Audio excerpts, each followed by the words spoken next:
So tuongelee hii vita ambayo inaendelea kati ya Iran na Israel. Au tuseme tu Israel na mataifa mengine labda Palestina na nini.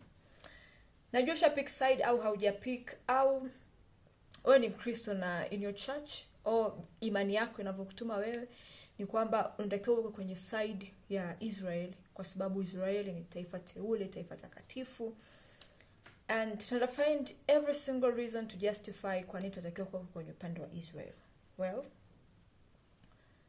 Biblia says katika Kristo, tuseme in New Covenant, New Testament, Agano Jipya, hakuna Myunani, yani like mataifa mengine ambao sio Israeli, wala hakuna Myahudi, watu wa Israel. Kwa sababu we are equal. Sisi sote tuko sawa before God. Na sio tu kwenye Agano Jipya, lakini even kwenye Agano la Kale. Mungu aliwapenda watu ambao hawakumpenda yeye, walikuwa ni mataifa ambao hawamwamini. He loved them. Alisend his prophets kwenda kuwahubiria those people waache dhambi, wamgeukie yeye. Now, Muisraeli hana thamani kubwa kukushinda wewe. Sio, unaelewa? Njoo na facts zako kwamba these people, that's why they are blessed, wana akili. Jamani, ujai kusikia madaktari wanasema kula chakula hiki maybe ili mtoto wako na akili? Achana na hiyo. Kwa context ya Israel, kuna sababu nyingi why they are smart. Sawa? Okay, let's say basi they are blessed. Kwa nini hujabarikiwa? Kuna vitu ambavyo Muisraeli anavyo wewe huna. Kwa sababu Israeli labda yuko far ahead kwenye technology, wana akili, doesn't mean wewe huna akili. Doesn't mean wewe hujabarikiwa. Wao sio standards ya sisi kujua tumebarikiwa au hatujabarikiwa. Right? Number 2. Israel anaonekana ni bora kwenye maeneo mengi because of that their history and their experience. Those people have been fighting. Imagine even Ibrahim mwenyewe ambaye tunasema ndo father, ndo mwanzilishi, tunasema ndo baba wa Israel. That man anakutana na mfalme Melchizedek katoka kufight na against I don't know ni 4 kings or 5 kings na amewin. Because these people wana experience. Sawa? Experience yao inawabeba. Wao wana lots of reasons why wanakuwa bebwa. Sio, unaelewa?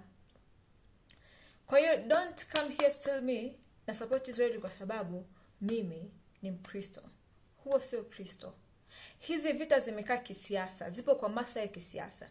Sasa hivi Netanyahu hataki kuachia madaraka, he wants to stay in power. I don't know mpaka lini. Kwa sababu zake za kibinafsi. Ubinafsi sio sifa wa Kristo. Sio sifa wa Kristo. Ukitaka kujua Kristo anakupenda, Mungu anakupenda, angalie Kristo. Sio, unaelewa? So, jiulize, Mungu anafurahia watu wanavyokufa Palestina, wanavyokufa watu wa Iran? God is not happy.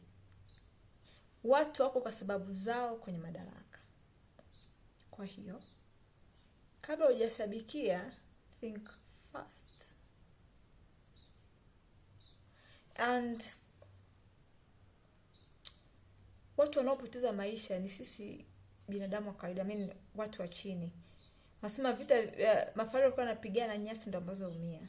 Hizi vita zinapigana kwa gharama za kodi za wananchi. Ni maisha ya kaka zetu, dada zetu ambao wapo front line kupigana katika hizi vita. Ni ni watoto ambao wanapoteza, watu ambao ni innocent wanapoteza maisha. There's nothing beautiful about wars. Of course vita vilikuwa vimetabiriwa like these things vitatokea. Lakini sio kwamba God is happy kuona these things are happening. Utasema kwa nini Mungu hajazuia? Mungu ametupa free will.